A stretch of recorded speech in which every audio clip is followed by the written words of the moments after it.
Wala pa raw kopya si Davao City 1st District Representative Paulo Duterte ng reklamong pananakit na isinampa laban sa kanya kaugnay sa insidente sa isang bar noong Pebrero. Para naman sa kanyang kapatid na si Vice President Sara Duterte, ang naturang reklamo raw ay paninira umano ng administrasyon. Balitang hatid ni Marisol Abduraman at Darlene Kai. Sa akong mga kaigsuonan Davaoenyo, karon nakakita na po mong video, dugay-dugay na nahitabo. Sa isang video mula sa staff ni Davao City 1st District Representative Paulo Duterte, may binanggit na kongresista tungkol sa isang video at kasong isinampa raw sa kanya. Ino-authenticate na anya ng kanyang mga abogado ang isang video pero wala siyang ibinigay na detalye kaugnay nito. Kay murag nauna man og file ana sa ambot og CIDG ba. Nauna og file sa CIDG ang testimony, ang affidavit sa social media usa sa piskal, so di ko kara himo og statement ana kay wala pa mi kadawat og dokumento nga gipailan kog kaso.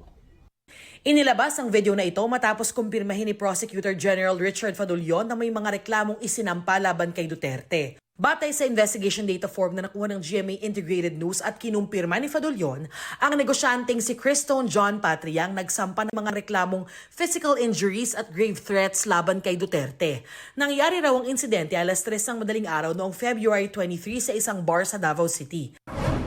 Hindi pa raw nakakausap ni Vice President Sara Duterte ang kapatid na si Davao City 1st District Representative Paulo Pulong Duterte na inirereklamo ng pananakit.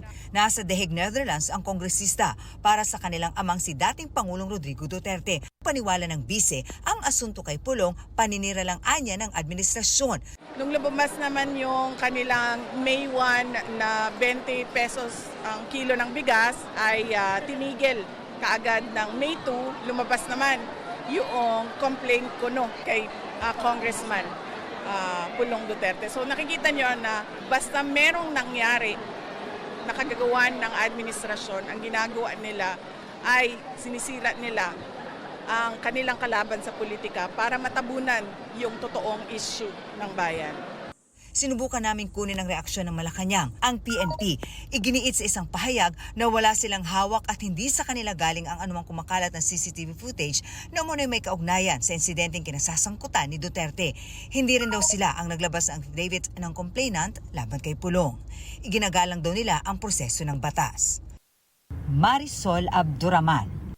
Darlene Kai, nagbabalita para sa GMA Integrated News.